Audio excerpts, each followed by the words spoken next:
ఒక అడవిలో ఒక దొంగ కాకి ఉండేది. అది పగలంతా పడుకొని రాత్రి వేళలో దొంగతనం చేసేది. అలా దొంగతనం చేసిన వాటిని చిలుక పెట్టుకున్న పాత ఇనుప సామాన్ల కొట్లో అమ్ముకునేది.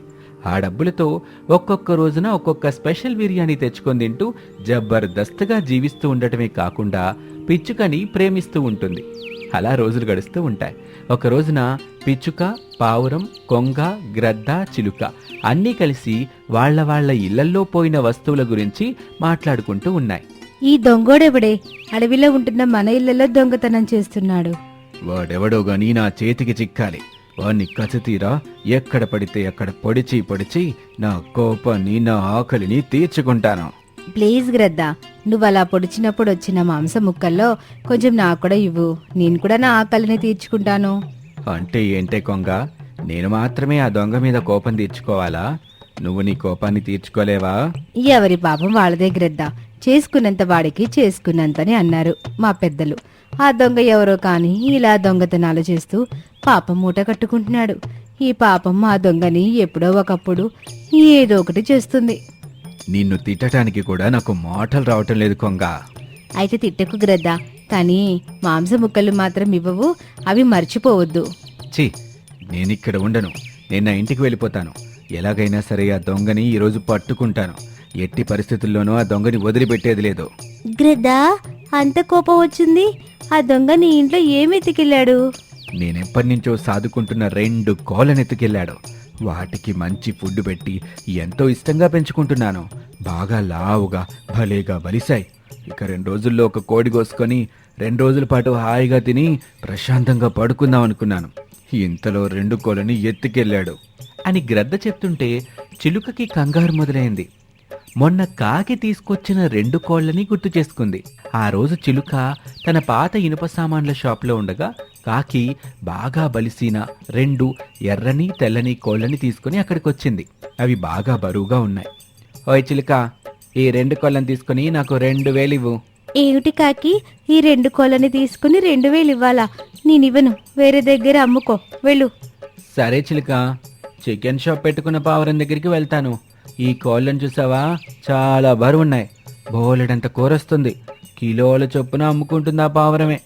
ఎక్కువగా డబ్బులు సంపాదించుకుంటుంది. ఎక్కువ డబ్బులు అనగానే చిలుకకి ఆశ కలిగింది. సరే రా కాకి, 2000కి నేనే కొంటాను. ఇవిగో డబ్బులు అని కాకికి డబ్బులిచ్చింది. కాకి దగ్గర నుంచి కోళ్ళని తీసుకుంది చిలుక. పోతే 2000 పోయాయి, కానీ కాకి మంచి ఆలోచన ఇచ్చింది. నేనే ఈ 2 కోళ్ళని తీసుకెళ్లి చికెన్ షాపు నడుపుకుంటున్న పావురానికి అమ్ముతాను. 2000కి 4000 వసూలు చేసుకుంటాను అని అనుకుంటూ మురిసిపోతూ ఉండగా గ్రద్ద గట్టిగా అరిచింది, ఆ దొంగని వదిలిపెట్టను. అంతే, చిలుక వెంటనే వాస్తవంలోకి వచ్చింది. భయంగా చూస్తూ తనలో తాను, వామ్మో, ఈ అడవిలో ఉన్న అడవి దొంగ ఎవరో కాదు, కాకేనన్నమాట. అందరూ పడుకున్న తర్వాత ఆ కాకిగాడొచ్చి కంటికి ఏది కనిపిస్తే అది దొంగతనం చేసి ఎంతో కొంతకి అమ్మేసి వెళ్తుందన్నమాట. ఇప్పుడు ఈ విషయం చెప్తే నీకెలా తెలుసని గ్రద్ద నన్ను అడుగుతుంది. అప్పుడు నేను కోళ్ల గురించి చెప్పవలసి వస్తుంది. గ్రద్ద నా మీద భయంకరంగా దాడి చేస్తుంది. నోరు మూసుకుని ఉండడం మంచిది అని అనుకుని నెమ్మదిగా ఇలా అంటుంది. అడవి దొంగ గురించి మాట్లాడుకోవడానికి అందరం వచ్చాం, కానీ కాకి మాత్రం రాలేదు. ఇప్పుడే కాదు, మనం ఎన్నిసార్లు కలిసినా కాకి మాత్రం రాలేదు అని విషయాన్ని కాకి మీదకు మళ్లించింది చిలుక. అప్పుడు అక్కడున్న పక్షుల చూపు, వాటి ఆలోచన కాకి మీదకు మళ్ళింది. అప్పుడు పక్షులన్నీ కాకి గురించి మాట్లాడుకోవడం మొదలుపెట్టాయి. అవును చిలక, మనం ఎప్పుడు మాట్లాడుకున్న కాకి ఒక్కసారి కూడా కనబచ్చలేదు. ఆ కాకి ఈ పిచ్చుక ప్రేమించుకుంటున్నాయి కదా, ఈ పిచ్చుక నడితే కాకి గురించి తెలుస్తోంది. ఏంటి, ఈ పిచ్చుక ఆ కాకి ప్రేమించుకుంటున్నాయా? అవును గ్రద్ద, ఈ విషయం నీకు తెలీదా? చెప్పవే పిచ్చుక, ఆ కాకి ఎక్కడుంది? నాకు తెలీదు గ్రద్ద. ఆ కాకి నన్ను ప్రేమిస్తుందని నా వెంట పడుతుంది. నేను మాత్రం కాకిని ప్రేమించట్లేదు. కాకి మాట్లాడుతుందని నేను మాట్లాడుతున్నాను, అంతే. కాకి దొంగతనం చేస్తుంది లేని నాకు తెలీదు. అనుమానం వచ్చింది కాబట్టి మనం కాకిని పిలిచి మాట్లాడాలి. ఏమంటారు? పిలిచి మాట్లాడితే కాకి జాగ్రత్త పడుతుంది. అలా వద్దు పిచ్చుక, ఇంకేదో చెయ్యాలి. అదేమిటన్నది నేను ఆలోచించి చెబుతాను. ఇప్పుడు మాత్రం అందరూ వెళ్ళండి అని కొంగ చెప్పగానే అక్కడి నుంచి పక్షులన్నీ వెళ్ళిపోయి. ఆ రోజు చీకటి పడుతూ ఉండగా కాకి నెమ్మదిగా లేచింది. బ్రష్ చేసుకుంది. ఫ్రిడ్జ్లో ఉన్న దోసల పిండిని తీసి దోసలు వేసుకుంటుంది. పిచ్చుక నెమ్మదిగా కాకి దగ్గరికి వచ్చింది. ఏంటే పిచ్చుక, దోసలు తింటావా? వేడి వేడిగా ఉన్నాయి. మీకు తెలుసు కదా నేను దోసలు బాగా వేస్తానని. దోశలే కాదు, నువ్వు దొంగతనాలు కూడా బాగా చేయగలవు. ఏం మాట్లాడుతున్నావు పిచ్చుక? నేను దొంగతనాలు చేయటం ఏంటి? నువ్వు చేస్తున్నావని నేనెక్కడ అన్నాను కాకి. నాకు మామిడి పళ్ళు తినాలని ఉంది, నా కోసం మామిడి పళ్ళు దొంగతనం చేసి తీసుకురా అని అన్నాను. అందుకే అలా అన్నాను. నా కోసం దోశలు వేయడమే కాదు, దొంగతనం కూడా చాలా బాగా చేస్తావని. నువ్వంతగా అడిగిన తర్వాత నేను చేయకుండా ఉంటానా పిచ్చుక? తప్పకుండా చేస్తాను. ఇప్పుడు మాత్రం వేడివేడిగా ఉన్న ఈ దోశలు తిను. పిచ్చుకకి దోశలు వేసి కాకిచ్చింది. పిచ్చుక వాటిని తింటూ ఉంటుంది. మామిడి పళ్ళు ఎక్కడి నుంచి దొంగతనం చేస్తావు కాకి? అది రహస్యం పిచ్చుక, నీకు చెప్పకూడదు. నేనెవరికి చెప్పను, నేను మాత్రం దగ్గరుండి చూస్తూ ఉంటాను నువ్వెలా దొంగతనం చేస్తావో అని. ప్లీజ్ కాకి, నన్ను కూడా మామిడి పళ్ళ దొంగతనానికి తీసుకుని వెళ్ళు. అది కాదు పిచ్చుక, నేను చేసేదే మొదటి దొంగతనం కదా. నాకే టెన్షన్గా ఉంటుంది, కంగారుగా కూడా ఉంటుంది. అందుకే నిన్ను వద్దని చెప్తున్నాను. నువ్వే అర్థం చేసుకోవటం లేదు. ఈరోజు రాత్రికి నేను అడిగి మొత్తం తిరిగి చూస్తాను. ఎక్కడ మామిడి పళ్ళ తోట ఉంటుందో చూస్తాను. అప్పుడు ఎలా దొంగతనం చెయ్యాలా అని ఆలోచిస్తాను సరే కాకి అని పిచ్చుక అక్కడి నుంచి వెళ్ళిపోతుంది. అలా సమయం గడుస్తూ ఉంటుంది. ఓ రాత్రి వేళ కాకి నెమ్మదిగా తన ఇంట్లో నుంచి బయలుదేరింది. పిచ్చుక ఒక చెట్టు మీద ఒక చోట వాలి కాకిని గమనిస్తుంది. పిచ్చుకకి తెలియదు, తనకెదురుగా ఉన్న మరొక చెట్టు మీద పావురం, చిలుక, కొంగ కూడా గమనిస్తూ ఉంటాయి. కాకి నెమ్మదిగా గ్రద్ద వేసుకున్న మామిడి తోట దగ్గరికి వచ్చింది. గ్రద్ద కూడా ఒక మామిడి చెట్టు మీద ఉంటుంది. ఈ అడవిలో ఉన్న పక్షులన్నీ నన్ను గమనిస్తున్నాయి అనిపిస్తుంది. కానీ వెనక్కి తిరిగి చూసినా, చుట్టుపక్కల చూసినా నాకు ఏ పక్షి కనిపించటం లేదు. కొంచెం జాగ్రత్తగా ఉండాలి. కాసేపు ఒక చెట్టు మీద దాక్కొని చూద్దాం అని కాకి ఒక చెట్టు మీద వాలింది. చెట్ల మీద దాక్కున్న పక్షులన్నీ జాగ్రత్తగా ఇది కాకి వేస్తున్న ఎత్తని, ఎక్కడ దాక్కున్న పక్షులు అక్కడే దాక్కొని ఉన్నాయి. కొంత సమయం తర్వాత కాకి నెమ్మదిగా గ్రద్ద మామిడి పళ్ళ చెట్టు దగ్గరకు వచ్చింది.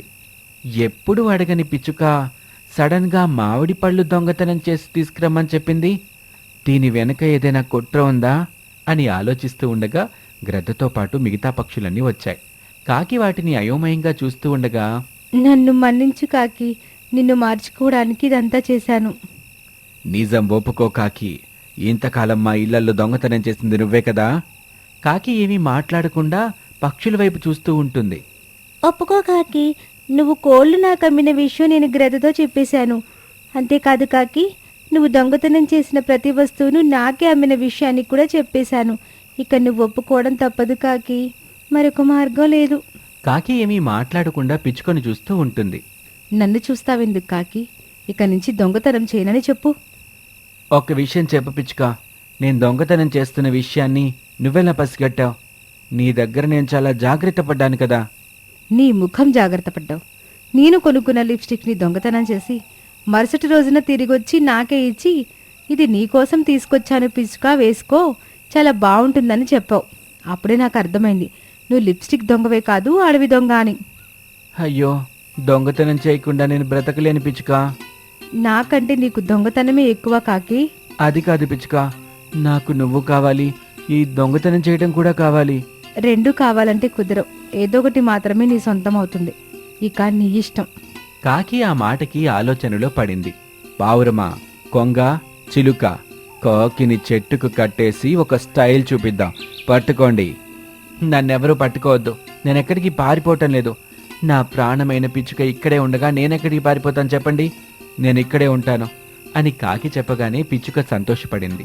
అన్ని పక్షులు కాకిని మన్నించేసి వదిలిపెట్టేశాయి. కాకి ఆ రోజు నుంచి దొంగతనాలు చేయటం మానేసింది.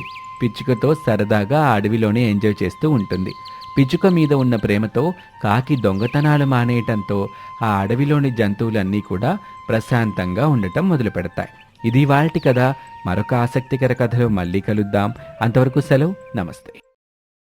ఇంట్లో పాడైన కూలర్ని చూస్తున్న భార్య పిచ్చుక దగ్గరికి భర్త కాకి వచ్చింది.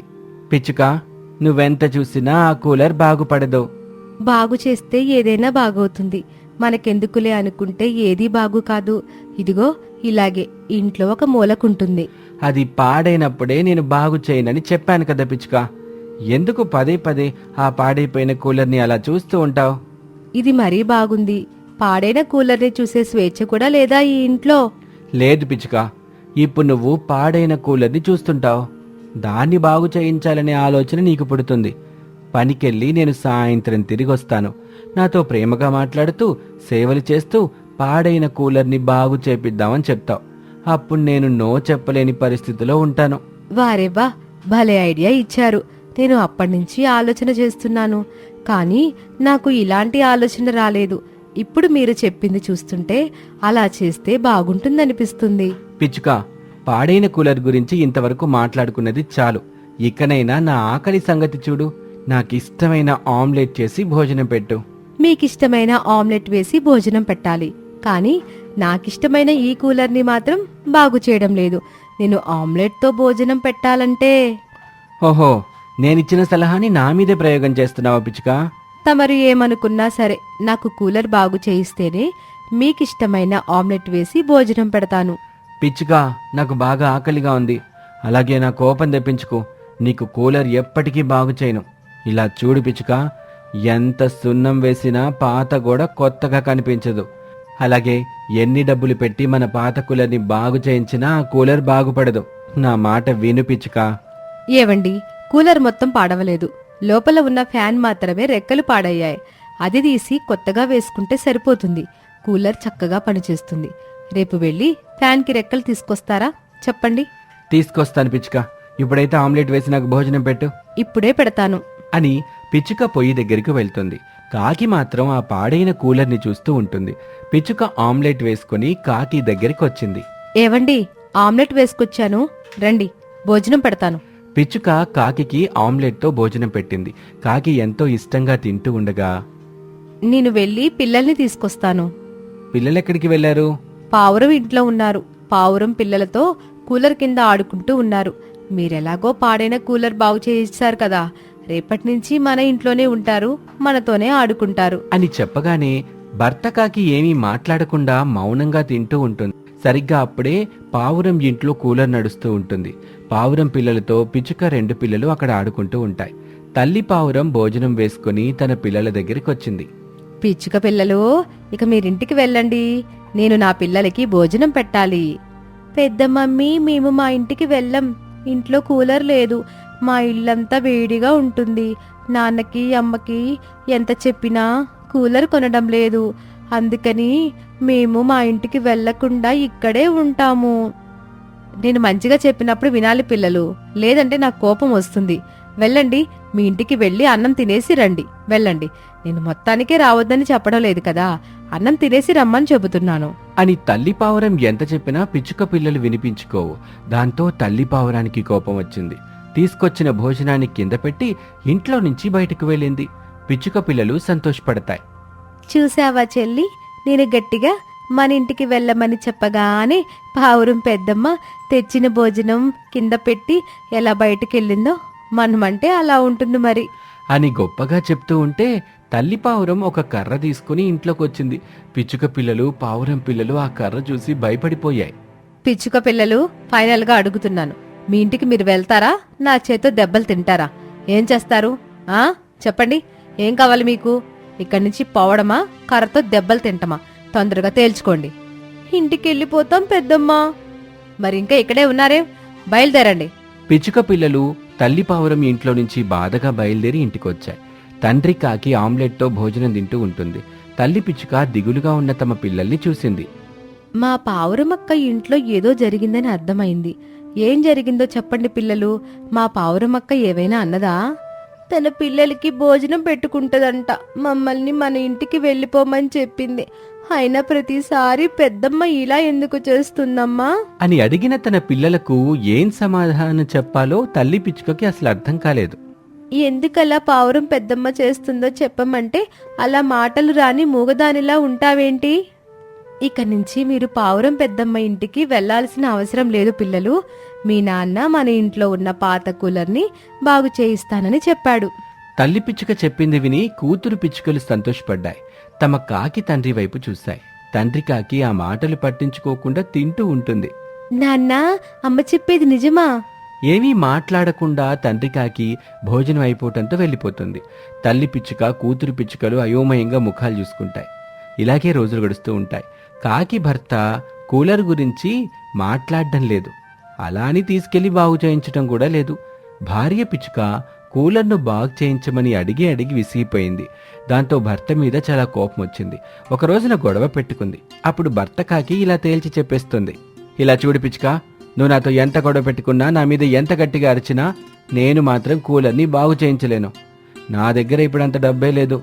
ఉంటే ఇలాగే నాతో ఇంట్లో ఉండండి, లేదంటే పిల్లల్ని తీసుకొని నీ పుట్టింటికి వెళ్తానంటే వెళ్ళు. అంతేకాని ఇలా పనికి వెళ్ళేటప్పుడు తిరిగి పని నుంచి వచ్చిన తర్వాత నాకు ప్రశాంతత లేకుండా కూలర్ కూలర్ అని మొత్తుకుంటే మాత్రం బాగుండదు.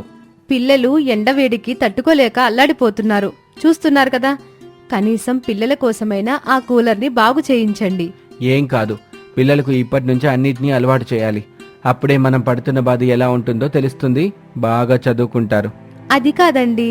భర్త కాకి కోపంగా ఆ ఇంట్లో నుంచి వెళ్ళిపోతుంది. తన పిల్లలు ఎండకు వేడిగాలికి అల్లాడిపోవటం తల్లి పిచ్చుక చూడలేకపోయింది. అప్పుడు గుర్తుకొచ్చింది తనకి తన మాయా మామిడి చెట్టుకున్న స్నేహం గురించి. పిచ్చుక ముఖంలో సంతోషం వచ్చింది. నిజమే కదా, నా మాయా మామిడి చెట్టు ఉండగా నేనేమిటి ఇంతలా బాధపడుతున్నాను? మాయా మామిడి చెట్టు దగ్గరకు వెళ్ళి నా బాధని చెప్తే క్షణంలో తీరిపోతుంది. అప్పుడు నా పిల్లలు బాగుంటారు. ఖర్చు లేకుండా బాగైనందుకు ఆయనకు కూడా ఆనందపడతాడు. ఇప్పుడే నా మాయా మామిడి పండు చెట్టు దగ్గరికి వెళ్తాను అని అనుకుని పిచ్చుక క్షణం కూడా ఆలస్యం చేయకుండా ఇంట్లో నుంచి బయలుదేరి ఆ అడవిలో ఒక చోట మాయా మామిడి చెట్టు దగ్గరికి వచ్చింది. పిచ్చుకకి మాయా మామిడి చెట్టుకి మంచి స్నేహం ఉంది. రోజుకొక్కసారైనా కలుసుకొని కాసేపు సరదాగా మాట్లాడుకుంటాయి. ఆ రోజు మామిడి చెట్టు దగ్గరికి పిచ్చుక రాగానే మామిడి చెట్టుకి ఒక ముఖం ప్రత్యక్షమైంది. సంతోషపడుతూ, వచ్చావా పిచ్చుక? అప్పటి నుంచి నీకోసమే చూస్తున్నాను. నీ దగ్గరికి రాకుండా నేనెక్కడికి పోతాను మామిడి చెట్టు. వచ్చేశాను. ఏమిటి విశేషాలు? అవును పిచ్చుక, మీ ఆయన కూలర్ బాగు చేయించాడా? లేదు మామిడి చెట్టు, చేయించినని చెప్పేశారు. అవునా? అయ్యయ్యో, అసలే ఎండాకాలం మహాదారుణంగా ఉంది. మరి ఇంట్లో నువ్వు పిల్లలు మీ ఆయన ఎలా ఉంటున్నారు? ఉంటున్నామంటే ఉంటున్నాం. చల్లని గాలి వచ్చినప్పుడు పడుకోవడం, వేడిగా అనిపించినప్పుడు లేచి కూర్చోవడం, ఇదే జరుగుతుంది. అసలు కూలర్కొచ్చిన ప్రాబ్లం ఏమిటి పిచ్చుక? ఫ్యాన్ పాడయింది మామిడి చెట్టు, అది మార్చమంటేనే ఆయన కస్సుబుస్సు అంటున్నాడు. అంతేనా? అయ్యో పిచ్చుక, ఈ సమస్య గురించి నాకు అప్పుడే చెప్తే నేను నీకు నా ఆకులను ఇచ్చేదానిని కదా. నీ ఆకులతో నేనేం చేసుకోవాలి మామిడి చెట్టు? అదే మరి, చెప్పేది పూర్తిగా విను. నేను మాయా మామిడి చెట్టును కనుక నాకొచ్చిన ఆకులైనా, పూసే పువ్వులైనా, కాసే పళ్ళైనా నేను చెప్పినట్టుగా వింటాయి. అయితే ఇప్పుడు నేను నీకు ఆకులనిస్తాను. వాటిని తీసుకెళ్ళి అవి నీకు ఫ్యాన్లా పనిచేసేలా చేసుకో. చల్లని గాలొస్తుంది. హాయిగా ఉండండి. పిల్లలు కూడా చాలా సంతోషపడతారు. సుఖంగా ఆనందంగా ఉంటావు. నాకు కావలసింది కూడా అదే కదా, నువ్వు ఆనందంగా ఉండడం అని చెప్పగానే 4 మామిడాకులు వచ్చి పిచ్చుక ముందు పడతాయి. తీసుకో పిచ్చుక. పిచ్చుక వాటిని తీసుకుని ఇంటికొచ్చింది. మామిడి చెట్టు చెప్పినట్టుగానే చేసింది. అంతే, మామిడాకుల కూలర్ రెడీ అయిపోయింది. తిరుగుతూ ఉంటుంది. పిచ్చుక తన పిల్లలు సంతోషపడతాయి. తను ఇంక ఏ ఖర్చు పెట్టాల్సిన అవసరం లేదని కాకి కూడా మహా సంతోషంగా ఉంటుంది. అలా పిచ్చుక జీవితం వేసవి కాలంలో చల్లగా మారటానికి మాయా మామిడి చెట్టు సహాయం చేస్తుంది. ఈ విధంగా పిచ్చుక కుటుంబం యొక్క జీవితం సంతోషంగా ముందుకు సాగుతూ ఉంటుంది. ఇది వాల్టి కథ. మరొక ఆసక్తికర కథలో మళ్ళీ కలుద్దాం. అంతవరకు సెలవు. నమస్తే.